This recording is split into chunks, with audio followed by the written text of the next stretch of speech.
ভাই ভালো, কারণ সবাই যদি এক থাকে তাহলে কোনো যদি অসুবিধা হলেও সবাই যদি এক হয়ে যদি যায় সেরকম জায়গায় পৌঁছবে। আর যদি একা একা করিও তাহলে ওরকমই হবে, মানে ওইটা কোনো ইয়া হবে না। যদি বলে আমি মরো, তুই বলে আমি মরো, তাহলে আর হইল না। সবাই যদি এক হয়ে চলো তাহলে ঠিকই হবে, যে কোনো ইয়া হবে তবে এখানে চললে ভালো হবে। লালটু বলবে না? হ্যাঁ বলবে কাম না না, ওটা বললে হবে।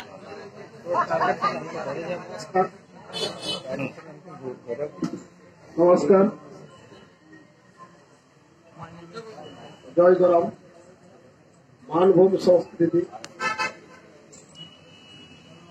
আমি তো প্রথম আসছি মানভূমি সংস্কৃতি, কারণ কতটা সেরকম বলার আমার আইডিয়া নাই। তবু বলছি, ধীরেন্দ্র একটা কথা বলল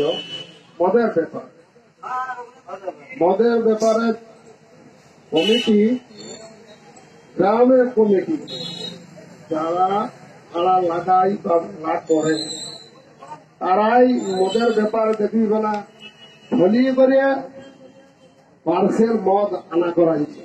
ওটা বুঝতে পারবি না। কুটুম যত আছে, জামাই কুটুম, বন্ধু কুটুম, মদ ফলিয়ে করে আনিয়ে এটাকে ভিতর রাখিয়ে দিয়ে লড়াই সৃষ্টি কারা করে? যারা গ্রামের কমিটি থাকে তারাই লড়াই সৃষ্টিটা করে। বাইরের লোকে করতে পারবে না, কারণ বাইরের লোকের অতটা ধাম না। বুঝলি, মদের ব্যাপারটা বলছিলি। আর ঝান্ডির ব্যাপারটা, ঝান্ডি অবশ্যই চালু টুকু থাকা দরকার।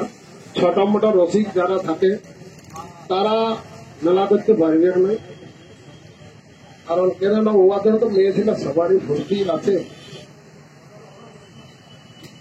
তারা মেয়ে ছিলাই বেশি ভর্তি আছে বলে তো